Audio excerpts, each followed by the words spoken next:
नमस्कारम। हम पढ़ रहे हैं 10th class biology chapter 6 life processes. ये हमारी इस लेसन की 6th वीडियो है और हम आ गए हैं इस टॉपिक पर हेटेरोट्रोफिक न्यूट्रिशन। इससे पहले हमने ऑटोट्रोफिक न्यूट्रिशन पढ़ा था। ऑटोट्रोफिक न्यूट्रिशन होता है जब कोई ऑर्गेनिज्म अपना फूड खुद बना लेता है। अपने फूड वो किसी दूसरे से नहीं लेता बल्कि खुद बना लेता है, उसको कहते हैं ऑटोट्रोफिक ऑर्गेनिज्म। और हेटेरोट्रोफिक क्या होता है? जब कोई ऑर्गेनिज्म किसी दूसरे ऑर्गेनिज्म से फूड लेता है तो उसको बोलते हैं हेटेरोट्रोफिक ऑर्गेनिज्म और उस न्यूट्रिशन को कहते हैं हेटेरोट्रोफिक न्यूट्रिशन। जैसे इंसान है, इंसान हम क्या करते हैं? हम प्लांट से फ्रूट लेते हैं, हम गाय से दूध लेते हैं, ठीक है, हम अनाज लेते हैं प्लांट से। तो हम क्या करते हैं? किसी दूसरे प्लांट से या किसी दूसरे एनिमल से फूड ले रहे हैं, तो इसलिए हम होते हैं हेटेरोट्रोफिक ऑर्गेनिज्म। इसी न्यूट्रिशन को कहते हैं heterotrophic nutrition. Each organism is adapted to its environment. हर एक ऑर्गेनिज्म अपने पर्यावरण से, अपने इन्वायरमेंट से अडेप्टेड होता है। अडेप्ट का मतलब यहाँ क्या होता है? अडेप्ट का मतलब होता है किसी के अनुसार खुद को ढाल लेना। तो हर ऑर्गेनिज्म अपने चारों तरफ के इन्वायरमेंट के अकॉर्डिंगली अपने आप को उसके अनुरूप बना लेता है। जैसे कोई ऑर्गेनिज्म पानी में रहते हैं तो वो पानी में से फूड लेते हैं। कोई ऑर्गेनिज्म मिट्टी में रहते हैं तो वो सॉइल में से फूड लेते हैं। कोई ऑर्गेनिज्म उड़ सकते हैं तो वो उड़ते रहते हैं, पेड़ों पे रहते हैं, उस हिसाब से वो शिकार करते हैं, उड़ के एक जगह से दूसरी जगह जाते हैं। कुछ ऑर्गेनिज्म बिल में रहते हैं जैसे स्नेक वगैरह है। कोई ऑर्गेनिज्म, अब फिशेज पानी में रहती हैं तो गाय भैंस जो है वो घास खाती है ना, शेर जो है वो मांस खाता है। तो वो अलग अलग एनवायरनमेंट में रहते हैं और वो अब उस इन्वायरमेंट के अकॉर्डिंगली अपने आप को ढाल लेते हैं, अपने आप को अडेप्ट कर लेते हैं। The form of nutrition differs depending on the type and availability of food material as well as how it is obtained by the organism. कि अब अलग अलग ऑर्गेनिज्म किस तरह का न्यूट्रिशन लेंगे, कहां से फूड लेंगे, ये डिपेंड करता है कि वो किस टाइप का फूड खाते हैं और उनके लिए किस टाइप का फूड अवेलेबल है और वो फूड लेते किस तरह से हैं, है ना। जैसे कि वो किस टाइप का फूड खा रहे हैं, वो फूड कितनी मात्रा में है और वो खाते किस तरह से हैं फूड को। जैसे एग्जाम्पल से समझते हैं। For example, whether the food source is stationary such as grass और mobile such as deer would allow for differences in how the food is accessed and what is the nutritive apparatus used by a cow and a lion। कहता है कि जैसे अगर किसी का food stationery है, stationery का मतलब होता है स्थिर, जो चल फिर नहीं सकता, जैसे कि ग्रास। अब गाय क्या करती है? ग्रास खाती है।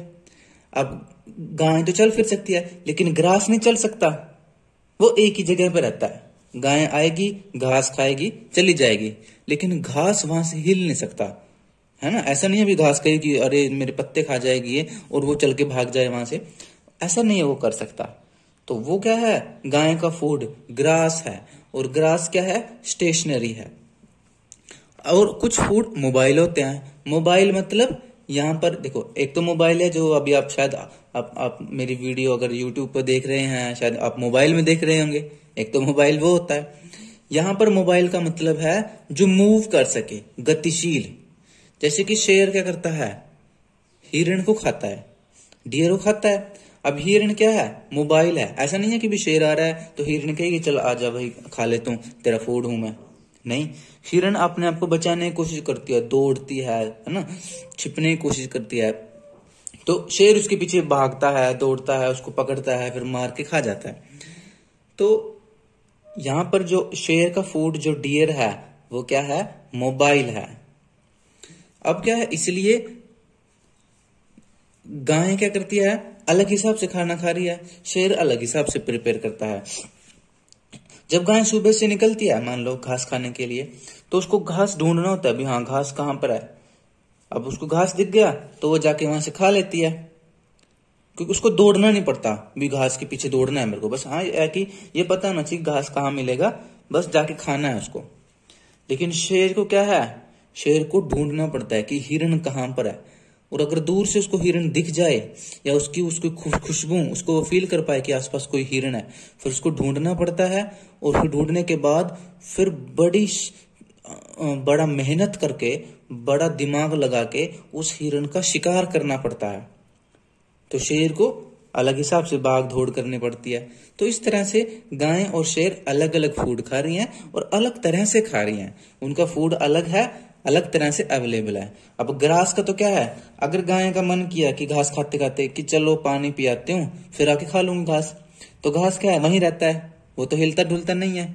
लेकिन अगर शेर है, शेर को हिरण दिख गई और तभी उसको लगे कि मुझे पानी भी पीना है, अब वो पानी पीने चला जाए तब तक हिरण वहां से चली जाएगी। तो इसलिए क्या है, शेर और गाय के केस में जो फूड है वो अलग अलग फूड खाती हैं, और वो फूड उनको मिलता भी अलग अलग तरह से है, क्योंकि ग्रास जो है वो होता है स्टेशनरी, और जो डियर होती है वो होता है मोबाइल, चल फिर सकती है वो।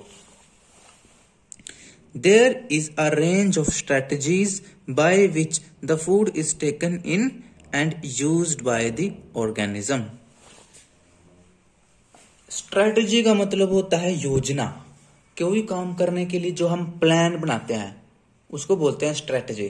जैसे अभी आप पढ़ रहे हो तो आप अपनी एक स्ट्रेटजी रखते हो कि मेरे को ऐसे हिसाब से तैयारी करनी है एग्जाम की, ऐसे मेरे को अपनी क्लास निकालनी है, या 10th के बाद मैं वहां जाना चाहता हूँ या चाहती हूँ, या हमारा टूर का क्या प्लान है, स्ट्रेटजी बनाते हो आप। जैसे एक खिलाड़ी खेल जीतने के लिए स्ट्रेटजी बनाता है, तो उसी प्रकार से ऑर्गेनिज्म फूड लेने की अलग अलग स्ट्रेटजी है, अलग अलग योजनाएं बनाते हैं, ठीक है। और वो अलग अलग तरह से फूड को खाने का तरीका उनका अलग है ना, फूड उनका मिलता अलग जगह पर है, अलग अलग होता है। Some organisms break down the food material outside the body and then absorb it. कुछ ऑर्गेनिज्म ऐसे होते हैं जो फूड को अपनी बॉडी के बाहर डाइजेस्ट कर लेते हैं, और जब बाहर डाइजेस्ट कर हो जाता है फूड, फिर उसको वो उसमें से जो जो उनको चाहिए होता है वो एब्जॉर्ब कर लेते हैं, ठीक है। इसका एग्जाम्पल कौन है, examples are fungi like bread moulds, yeast and mushroom.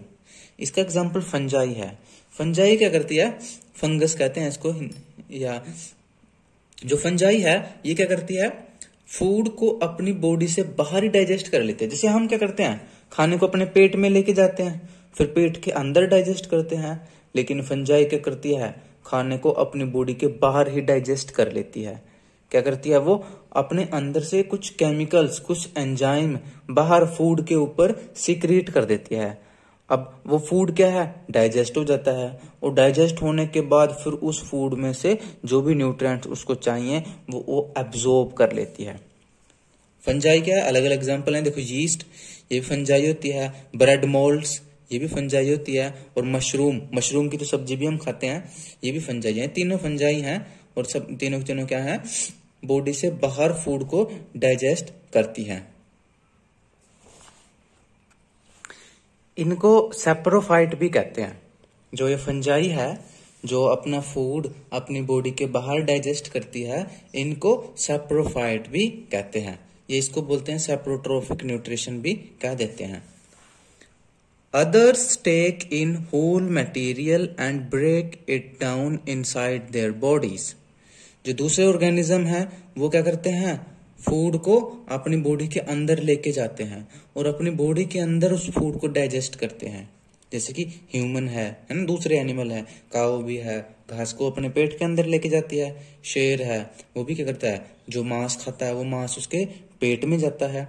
इंसान है, हम भी खाना खाते हैं, हमारे पेट में जाता है और वहां पर जाकर वो ब्रेक डाउन होता है। ब्रेक डाउन होना मतलब डाइजेस्ट हो जाता है। वो जो कॉम्प्लेक्स मॉलिक्यूल हैं वो स्मॉलर सिंपल मॉलिक्यूल में ब्रेक हो जाते हैं। इसी को कहते हैं कि खाना डाइजेस्ट हो गया है। What can be taken in and broken down depends on the body design and functioning. अब क्या है कि कौन सा फूड कोई ऑर्गेनिज्म अपने अंदर लेके जा सकता है, कौन सा फूड वो खा सकता है, कौन सा फूड उसके अंदर डाइजेस्ट हो सकता है, ये डिपेंड करता है कि उसकी बॉडी का डिजाइन कैसा है, उसकी बॉडी फंक्शन कैसे करती है ना। जैसे काऊ है घास खाती है, शेर मांस खाता है। क्यों? क्योंकि काऊ का जो पेट है, काऊ का जो डाइजेस्टिव सिस्टम है, वो घास को डाइजेस्ट करने के लिए नेचर ने बनाया हुआ है। उसी तरह शेर का जो डाइजेस्टिव सिस्टम है वो मांस को डाइजेस्ट करने के लिए नेचर ने बनाया हुआ है। तो इस तरह से अब जैसे अब मॉस्किटो है मच्छर, अब उसको कह दो कि आप तू पनीर के पकोड़े खा ले, वो खा नहीं पाएगा क्योंकि छोटा सा पेट है ना। उसी तरह से अब आप शेर को कहोगे कि तुम भाई ये ले पत्ते खा ले, घास खा ले, पालक खा ले, वो भी नहीं खा पाएगा, है ना। उसको टेस्ट भी नहीं लगेगा, दूसरा उसका बॉडी का डाइजेस्टिव सिस्टम अलग है। तो उसी तरह से यहाँ पर यही इस लाइन में यही बताया गया है कि हर एक ऑर्गेनिज्म कौन सा फूड खा सकता है, ये डिपेंड करेगा कि उसका दांत कैसे हैं, उसका पेट कैसा है, उसका बॉडी का स्ट्रक्चर कैसा है, और कौन सा फूड वो क्या है डाइजेस्ट कर सकता है। ये डिपेंड करेगा कि उसकी बॉडी का अंदर डाइजेस्टिव सिस्टम कैसा है, उसकी बॉडी काम कैसे करती है। Some other organisms derive nutrition from plants और एनिमल्स विदाउट किलिंग देम। हाँ, कुछ ऑर्गेनिज्म ऐसे होते हैं जो अपना फूड किसी दूसरे ऑर्गेनिज्म से लेते हैं, लेकिन उसको ऑन द स्पॉट मारते नहीं है, किल नहीं करते। उनको क्या कहते हैं? पैरासाइट कहते हैं। ठीक है, उसको बोलते हैं parasitic nutrition. This parasitic nutritive strategy is used by a wide variety of organisms like. अच्छा देखो, इसको हम और एग्जांपल समझ सकते हैं कि जैसे कि आपने देखा होगा चीचड़ सुने होंगे आपने, गाय भैंस बकरी या कुत्ता, इनके ऊपर चीचड़ लग जाता है। हमारे गांव में तो कहते हैं चिचड़ियां लग गई, चिचड़ियां, चिचड़ कह देते हैं उनको, इंग्लिश में बोलते हैं उनको टिक्स। वो क्या करते हैं, उस भैंस का या बकरी का या कुत्ते का वो खून चूसते रहते हैं, खून चूसते रहते हैं, लेकिन उसको मारते नहीं है, लेकिन धीरे धीरे डे बाय डे खून चूसते रहते हैं, उसको वीक करते रहते हैं। उनको बोलते हैं पैरासाइट। जैसे शेर तो क्या है, हिरण के ऊपर गया, एकदम उसको मार दिया और खा गया, ठीक है। लेकिन चीचड़ क्या है, टिक क्या है, वो किसी गाय के लग गया, किसी भैंस के लग गया, वो क्या करता है, उसको एकदम तो नहीं मारता, बल्कि धीरे धीरे उसका खून चूसता रहता है। तो ऐसे ऑर्गेनिज्म जो किसी और दूसरे ऑर्गेनिज्म को ऑन द स्पॉट एकदम किल नहीं करते, बल्कि धीरे धीरे स्लोली स्लोली न्यूट्रिशन लेते रहते हैं, उनको बोलते हैं पैरासाइट। ये किसी प्लांट के ऊपर भी हो सकते हैं, किसी एनिमल के ऊपर भी हो सकते हैं। जैसे इन प्लांट्स के, जैसे इन पैरासाइट के एग्जांपल हैं, एक तो है टिक्स जो चीचड़ों में कह रहा हूं, है ना। एक होती है लाइस, जुएं, इंसानों में पड़ जाती हैं जुएं। जुएं क्या करती हैं, खून चूसती हैं भी बालों में। एकदम ऐसा तो नहीं कि जिसकी जुएं पड़ गई वो एकदम मर जाएगा, लेकिन धीरे धीरे उसको खून चूसती रहती है, उसको वीक करती रहती हैं। तो ये भी है पैरासाइट। लीचिस जोंक भी कहते हैं इनको, जोंक, ये भी खून चूसती हैं, पानी में रहती हैं, कुछ जंगलों में भी रहती हैं या कुछ पानी में भी रहती हैं, मॉइस्चर वाली जगह पे रहती हैं। आपने कई बार टीवी वगैरह में देखा होगा, जोंक होती हैं, चिपक जाती हैं, फिल्मों में दिखाते हैं कई बार, और brown brown black black colour की होती हैं और ये खून चूसती हैं। टेप वर्म्स होते हैं, कीड़े होते हैं, बच्चों के पेटों में हो जाते हैं, है ना। ज्यादातर बच्चों के पेट में होते हैं, बड़ों के में तो कम होते हैं। बच्चे मिट्टी वगैरह खाते रहते हैं या साफ सफाई का ध्यान नहीं रखते, तो उस केस में हो जाते हैं। जब वो साफ सफाई का ध्यान नहीं रखते तो उन लोगों के पेट में कीड़े हो जाते हैं, ठीक है। वो भी क्या है, पेट के अंदर से खाना ले रहे हैं, एकदम मारते तो नहीं उसको, लेकिन धीरे धीरे उस इंसान को कमजोर करते रहते हैं। इनको बोलते हैं टेप वर्म, ये भी है पैरासाइट। इसके अलावा एक होता है कस्क्यूटा, इसका हिंदी में कहते हैं इसको अमरबेल। ये एक प्लांट है ये, और दूसरे प्लांट्स का पैरासाइट है। आपने गांव में सड़क के किनारे देखा होगा, मेरे गांव में भी पहले लगता था, अब तो नहीं लग रखा है। आप कभी जाओ कहीं गांव में कहीं, तो सड़क के किनारे पेड़ों पर देखना, पेड़ों के ऊपर येलो येलो सी बिजली के तारों जैसे तार ऐसी बिछी होती हैं, पीले कलर की, जैसे बिजली की तार हो। हालांकि बिजली की तार नहीं होती, वो प्लांट होता है, वो पीली पीली सी तारें सी होती हैं जो एक प्लांट के ऊपर लिपटी रहती हैं। उस जो पीली पीली तारें होती हैं उनको बोलते हैं अमरबेल। ये क्या करते हैं, इसको साइंस में कहते हैं कस्क्यूटा। ये कस्कुटा नाम है या अमरबेल नाम है। ये क्या करती हैं, ये अपना फूड खुद नहीं बनाती, ये फोटोसिंथेसिस नहीं करती, बल्कि ये किसी दूसरे प्लांट के ऊपर चिपकी रहती है और वो उससे फूड लेती रहती है, वाटर, न्यूट्रिशन, फूड उससे एब्जॉर्ब करती रहती है, उससे धीरे धीरे न्यूट्रिशन लेती रहती है। तो ये प्लांट का पैरासाइट है, जो प्लांट है और किसी दूसरे प्लांट के ऊपर फीड करता है। How do organisms obtain their nutrition. अगले इस पैराग्राफ में है, इसका मतलब है लाइन का कि जो ऑर्गेनिज्म है, जो जीव हैं, वो अपना न्यूट्रिशन कैसे लेते हैं। हेटरोट्रोपिक न्यूट्रिशन ही चल रहा है। Since the food and the way it is obtained differ, the digestive system is different in various organisms. क्योंकि जो भोजन है, फूड है, वो अलग अलग होता है। अलग अलग ऑर्गेनिज्म अलग अलग फूड खाते हैं और वो अलग अलग तरीके से फूड खाते हैं, है ना। इसलिए क्या है, उनका डाइजेस्टिव सिस्टम भी अलग अलग होता है। अब मॉस्किटो खून चूसता है, इसलिए नेचर ने उसका पेट, उसका डाइजेस्टिव सिस्टम उसके खून के अकॉर्डिंगली बनाया गया है। अब गाय वेजिटेरियन है, घास खाती है, नेचर ने उसका डाइजेस्टिव सिस्टम उस घास के अकॉर्डिंग बनाया है। अब जो शेर मांस खाता है, नेचर ने उसका डाइजेस्टिव सिस्टम मांस के अकॉर्डिंगली बनाया है। पक्षी हैं, कुछ दाने खाते हैं, कुछ कीड़े खाते हैं, तो सांप है ना। उस हर एक ऑर्गेनिज्म जैसा फूड खाता है, सालों से जैसा फूड खाता आ रहा है, नेचर ने वैसा ही उसका डाइजेस्टिव सिस्टम बनाया है ताकि वो उस फूड को डाइजेस्ट कर सके। In single celled organisms the food may be taken in by the entire surface।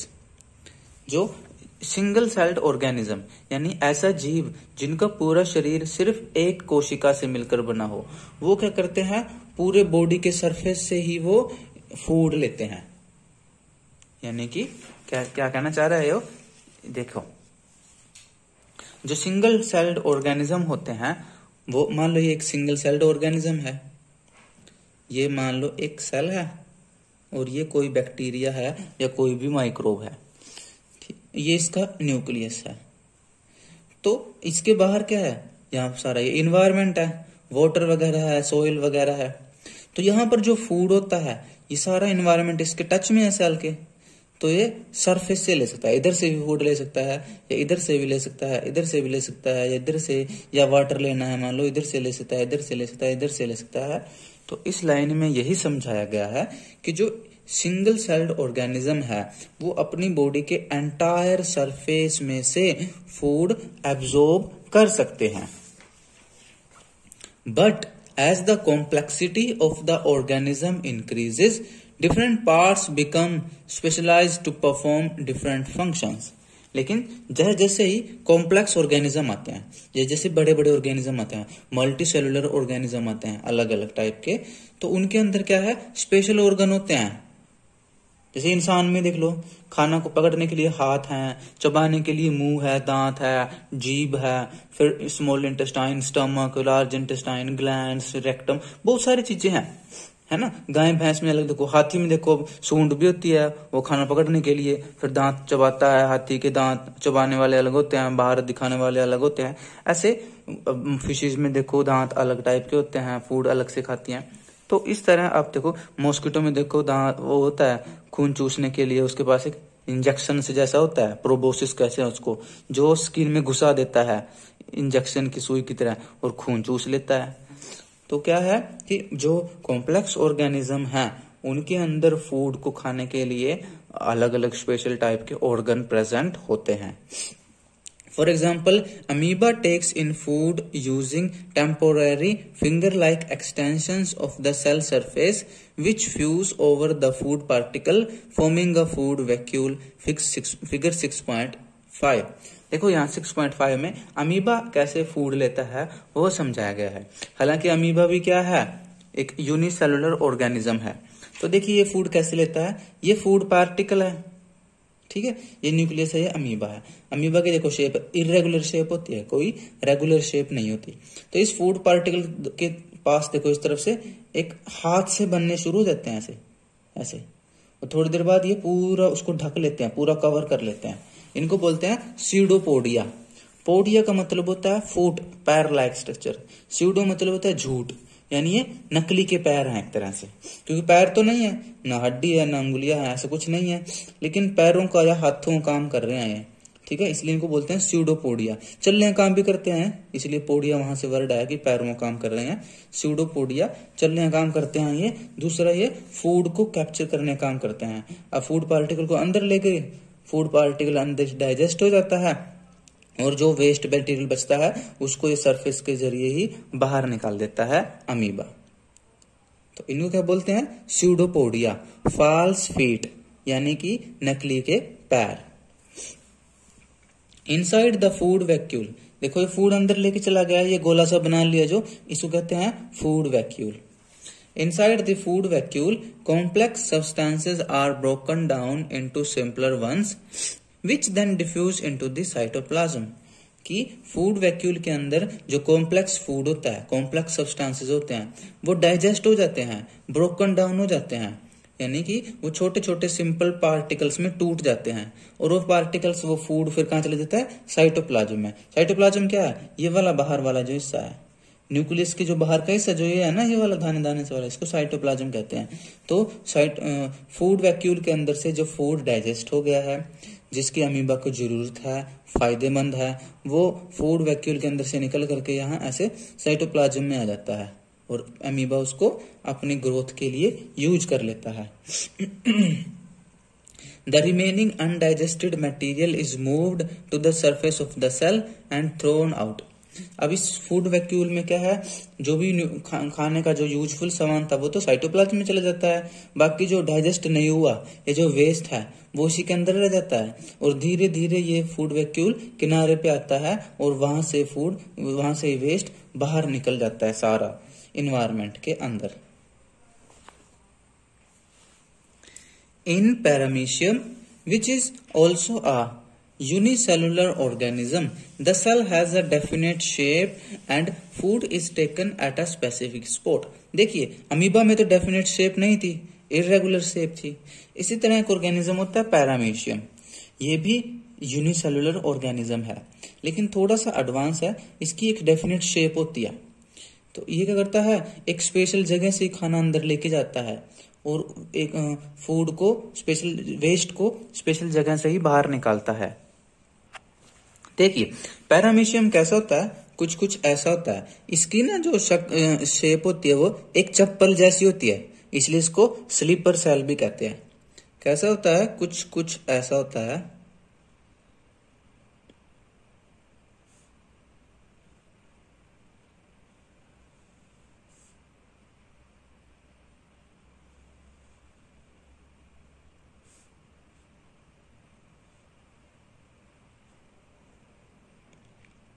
कुछ कुछ ऐसा होता है। कौन? पैरामीशियम। इसकी बॉडी पे ऐसे हेयर लाइक स्ट्रक्चर प्रेजेंट होते हैं। कौन प्रेजेंट होते हैं? हेयर लाइक स्ट्रक्चर, जिसको कहते हैं सीलिया। तो ये काफी सारे लाखों करोड़ों इसके ऊपर सीलिया प्रेजेंट होते हैं। इस तरह से सीलिया प्रेजेंट होते हैं। ये फूड को हमेशा इस जगह से लेता है, इस ये वाली जो जगह है, इसीलिए इसको बोलते हैं इसका माउथ।